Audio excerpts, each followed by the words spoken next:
बिहार की नौकरियों पर पहला अधिकार बिहारियों का होना चाहिए। वोट बिहारी देगा और नौकरी दूसरे राज्य के लोगों को मिलेगा, ऐसा नहीं चलने वाला है। ये कहना है जीतनराम मांझी का। जीतनराम मांझी जो है वो बीपीएससी के जरिए जो शिक्षक भर्ती का जो नोटिफिकेशन जारी किया गया था, 1,70,000 सीटों पर नोटिफिकेशन जारी किया गया था। उसमें से करीब 1,24,000 बच्चों का जो है वो रिजल्ट आया और इसमें से 12% जो रिजल्ट है वह बिहार के अलावा दूसरे राज्यों का अभ्यर्थियों का है। और इसमें जो है अब ये विवाद जो है वो थमने का नाम नहीं ले रहा है। लगातार इसको लेकर के जो है वो बयानबाजी हो रही है। एक तरफ जो इसमें अभ्यर्थी हैं वह जो है बीपीएससी गेट के बाहर जाकर के धरना प्रदर्शन कर रहे हैं। उनका भी आरोप है कि जो बीपीएससी रिजल्ट जारी की है वह सरकार के इशारे पर जारी की गई है और इसमें बहुत बड़ा घोटाला हुआ है। क्या है पूरी खबर आगे हम आपको इस वीडियो में विस्तार से बताते हैं, लेकिन उससे पहले नमस्कार, मेरा नाम घनश्याम सिंह है और आप द बिहार प्रोजेक्ट देख रहे हैं। दरअसल बीपीएससी के जरिए शिक्षक भर्ती को लेकर के 1,70,000 सीटों पर नोटिफिकेशन जारी की गई थी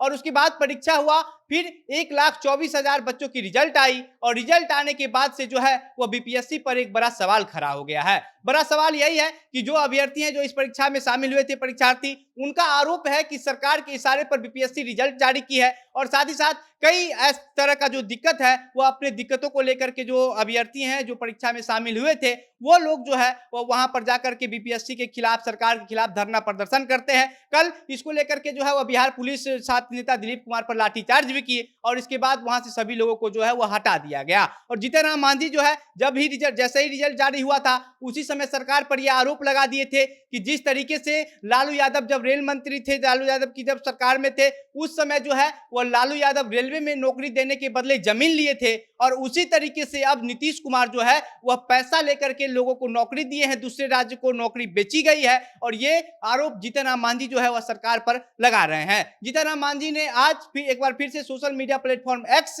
जो पहले ट्विटर हुआ करता था, नाम बदल करके अब एक्स हो गया है, तो इस पर जो है जीतनराम मांझी एक पोस्ट लिखते हैं और कहते हैं कि सरकार जो है वह नौकरी को जो है वो पैसा लेकर के बेच रही है। बिहार की नौकरियों पर पहला अधिकार जो है वह बिहारियों का होना चाहिए। वोट बिहारी देगा और नौकरी दूसरे राज्य के लोगों को मिलेगा, ऐसा नहीं चलने वाला है। जिस तरीके से पहले लालू यादव रेलवे में नौकरी देने के बदले लैंड फॉर जॉब का जो तरीका है वो अपनाए थे, उसी तरीके से अब Nitish Kumar money for job देकर के दूसरे राज्य के लोगों को नौकरी बेच दिए हैं। बिहार का जो युवा है वह मजदूरी करे और दूसरे राज्यों जो है के जो लोग हैं वो बिहार में आकर के नौकरी करे, ऐसा नहीं चलने वाला है। जीतनराम मांझी के इस आरोप के बाद से जो है एक बार फिर से कहा जा रहा है कि ये जो विवाद है ये अभी और आगे चलेगा, ये थमने का नाम नहीं ले रहा है। साथ ही साथ आपको बता दें कि जब 1,70,000 सीटों पर बीपीएससी की तरफ से नोटिफिकेशन जारी किया गया था, उसमें जो परीक्षार्थी शामिल हुए थे उसमें से 1,24,000 की रिजल्ट आई, जिसमें से करीब 14,000 ऐसे बच्चे हैं जो दूसरे राज्यों के बच्चे हैं, जिसमें सबसे ज्यादा उत्तर प्रदेश और इसके साथ साथ मध्य प्रदेश, हरियाणा, झारखंड, बिहार, झारखंड,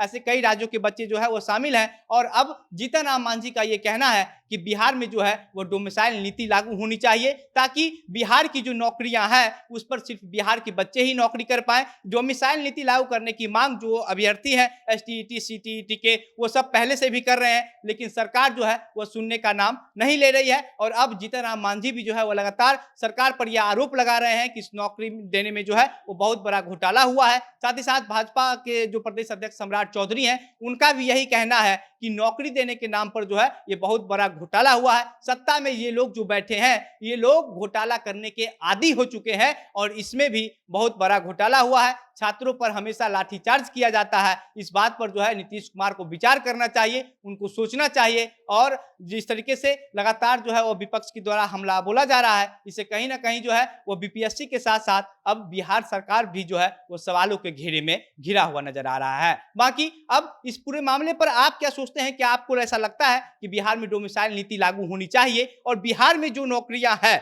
वो नौकरियों पर जो हक है उस नौकरियों पर वो बिहारियों का ही होना चाहिए? आपकी जो प्रतिक्रिया है हमें कमेंट बॉक्स में लिखकर बताइएगा। वीडियो को शेयर कीजिएगा। मेरा नाम घनश्याम सिंह है, आप द बिहार प्रोजेक्ट देख रहे थे। बहुत बहुत धन्यवाद।